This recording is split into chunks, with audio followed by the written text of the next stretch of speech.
In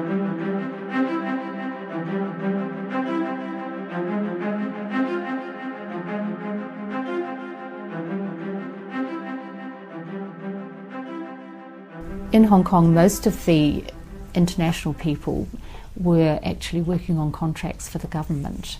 So I hadn't actually signed up for a contract before I arrived. I wanted to look at the place and see how it was and see if it was a place I wanted to be working in. And I initially went and had an interview with the charge physiotherapist who was at the Queen Elizabeth Hospital in Kowloon, and she said that there was a job available at Queen Mary, which was on the island.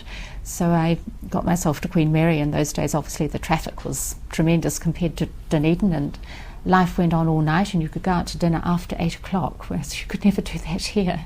And so I went for an interview and a chat with the charge physiotherapist, Cheryl Crosby, in Hong Kong, and they had a job, and so I took on that job soon after I arrived and did sign for a contract with the Hong Kong government. They were 2.5-year contracts. So most of my responsibility related to the intensive care unit and to inpatient physiotherapy. And again, that was a wonderful experience because it was such a contrast. The wards were filled with people, so much so that you'd have the bed and the camp stretcher and the bed and the camp stretcher. And then they also had another category of ward, which was the private ward for the Gualos or Europeans and others who could pay some money. And that was a contrast because we'd never had that sort of system in New Zealand. They're pretty plain wards, but everybody spoke English, the notes were written in English, and it was a huge learning experience to be working with a different culture.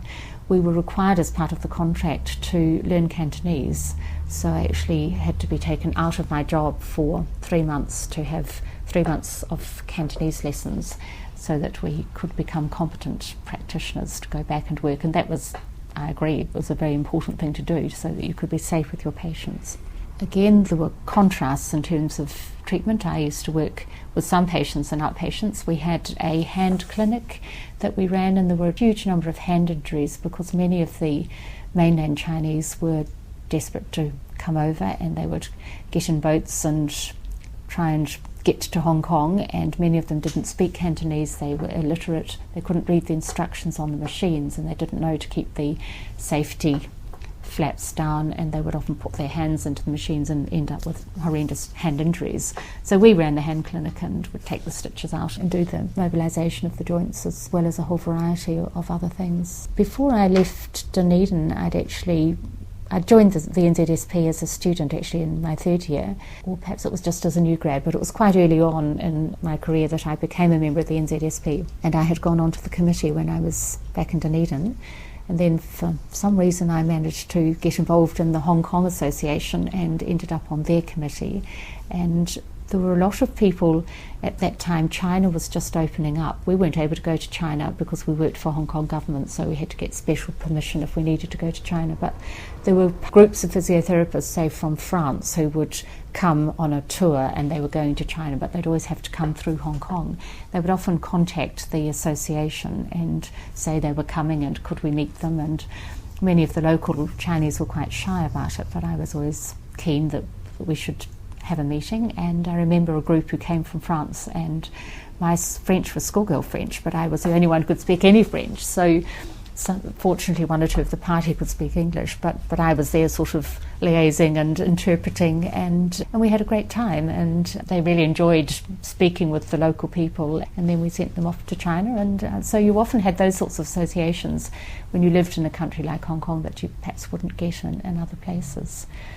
Most of the time I spent in the big Queen Mary Teaching Hospital, but at one stage there was an annex hospital which was down the road and past the cemetery called the Sandy Bay Rehabilitation Centre.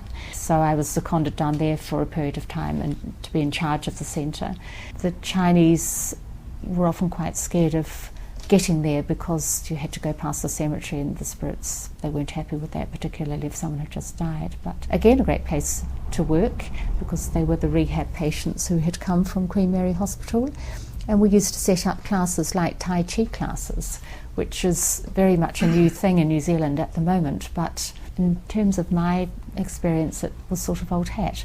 We had these cane chairs that we'd have all the patients sitting in, and then we'd get a Tai Chi instructor in and they would give them a lesson for half an hour, and the patients really came alive because it was something that they were often quite used to doing, but once they'd had their stroke or they'd had their musculoskeletal problems, they could no longer do Tai Chi and standing, but we did a type of chair aerobics way back in the late 70s, and it was really good.